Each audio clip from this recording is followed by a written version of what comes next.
Welcome once again to Lehto's Law. Here's Steve Lehto. There is a new scam going around, and it's called Smishing. Smishing. Now, I knew of the scam. I didn't know that's what it's called. But the funny thing is, a couple things happened yesterday that were about this topic of smishing. One is I was sitting in the area outside of an office in a waiting room, and I mentioned to somebody, said, "Hey, look, I got this unpaid toll in Ohio." And somebody, I don't know, across the room from me goes, "Don't click on it, don't click on it." I said, "Don't worry, I won't. I know what it is. It's a scam." And the guy said, "Good." He goes, "I got one. I clicked on it because I paid the money and the money's gone." And so what is happening right now is there are people who are sending out text messages to cell phones, and you'll get a thing that says, you owe this unpaid toll. If you don't pay it by today, bad things will happen. Click here.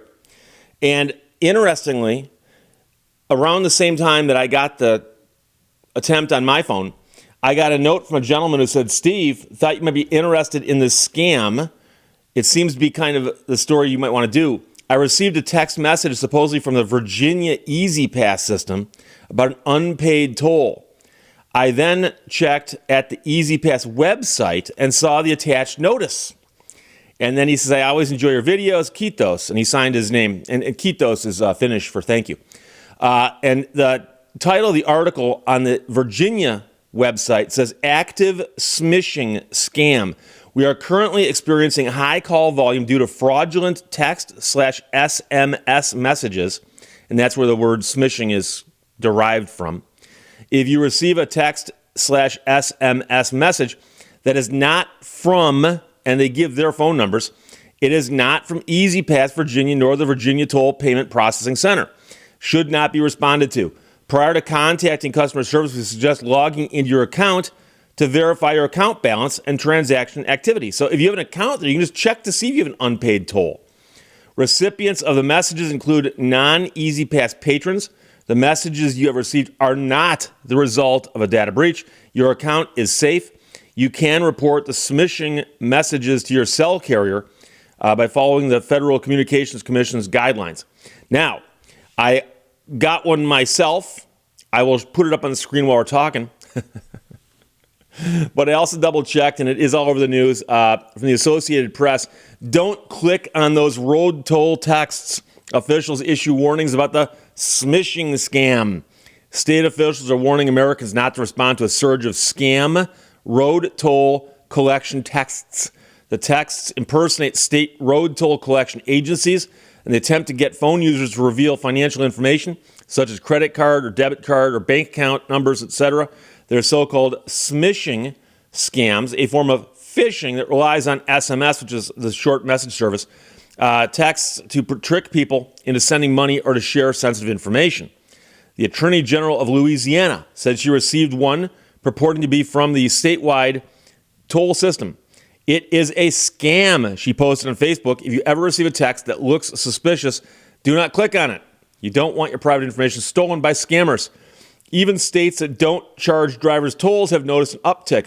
I got one of these in Michigan. I didn't open it up to see what state they claim they're from, but Michigan doesn't have toll roads. We've got one or two bridges that charge you to cross a bridge, but we don't have toll roads. So, Vermont Attorney General said, "We do not have toll roads in Vermont, but travelers may mistake these scams for actual toll operators in other states." Meanwhile, a cybersecurity firm, Palo Alto Networks, said last week that a threat actors registered over 10,000 domains for the scams. The scams are impersonating toll services and package delivery services. And I've also gotten those. I've gotten several that say, "We cannot deliver your package." And they claim to be either the Postal Service or UPS or FedEx or Amazon. And it'll just say, "We cannot deliver your package because your address does not appear correct." Well, how come they've delivered so many other packages to me? So it's interesting how these things just evolve and change over time. But the scams are impersonating toll services and package delivery services in at least 10 states and Ontario. And I suspect it's more than 10 states. I wouldn't be surprised if it's 55 states by now. They probably invented a few states. So the funny thing is that the one I got, which I screen grabbed here, says, "Final warning. Final warning. And by the way, the from phone number has too many digits, so I'm not even sure how they think that's going to convince anybody. But it says, final warning, unpaid tolls. Failure to pay the $6.99 may result in further penalties. Deadline, March 12th. Well, I got this on March 12th at 5:14 in the evening. So they do this hoping to go, oh, I've got to pay it right now. It's only $7. Explain to me what state has a toll road where the penalty and late fees add up to, along with the toll, $6.99. I'm sure there is one, but I bet it's not common. But it says may result in further penalties. Deadline now, and then it says resolved payment, not pay here. Resolved payment. So again, we got the bad language, and then it says, the hypertext transfer protocol has a domain of .top. And now I was unfamiliar with TOP because I know like what the extensions look like for the various states. And I would think it would be a state sending me this, but .top is a generic domain. And so the fact that it's a generic domain as opposed to one that's dedicated to a state is also a tip-off. But generally speaking, and this is something I don't know because Michigan, like I said, doesn't have traditional toll roads, is how often do you get texts from the government telling you that you have late fees? Did you really give your cell phone number to them when you signed up for something and said, by the way, you may text me stuff? And I did a video years ago. I drove to New York back in 2019. And I drove to New York and I went over a bridge and there was a sign that said, as you pass over the bridge, there'll be a toll by plate. And so you drive over the bridge, you go where you're going, and coming home, I went over the exact same bridge and I come home.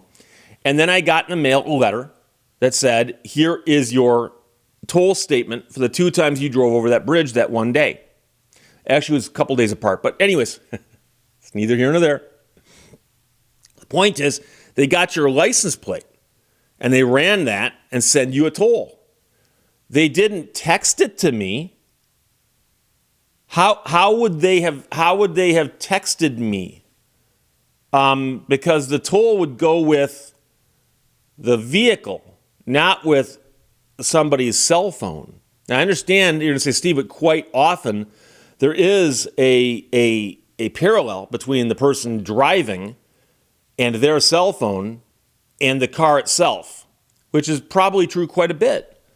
But most legal notices in America are still of the sort that they've got to be in writing and either handed to you or mailed to you. And I'm not familiar with many services. I purposely said many because I can't think of any, but I don't want to, get the people who like to argue with me about stuff too riled up. But I'm not familiar with any services that say, oh, by the way, we can notify you by text.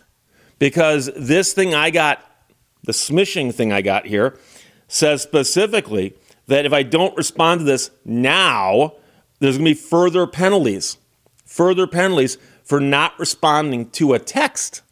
Okay? So if you get a text saying you owe money, general rule of thumb is you can assume it's a scam. Okay? If you can tell by looking at who they claim to be, check it up or check it out otherwise. So I've mentioned before, I've gotten these things, not just about deliveries, not just about tolls, but I've also gotten them about things like, my bank, for instance, has supposedly sent me a notice saying, I also get those via email. So if you get something that looks like it could be from your bank, but it looks suspicious, don't click on anything on that. Close it down and go to your bank. I'm talking about go to your bank online. You can go to your bank's website and log into your account and see if there really is some suspicious activity on your account, because there's not. One thing I've learned from getting all these smishing and phishing and hoaxing and impersonating emails and texts and so on is that there's actually not a lot going on wrong with any of my accounts. There's some people in other countries who want me to believe there are problems with my accounts, but there's not. So this latest one is called Smishing. You don't need to remember the name, although it's kind of funny. But the point is that if you get a text saying you owe money on something you've never heard of before, extremely high likelihood that you don't. Don't give them any money. Don't give them any information. And be like the guy in the lobby yesterday who overheard me talking and said, hey, don't click on that. Don't click on that. Don't click on that. And I said, I know. Thank you very much.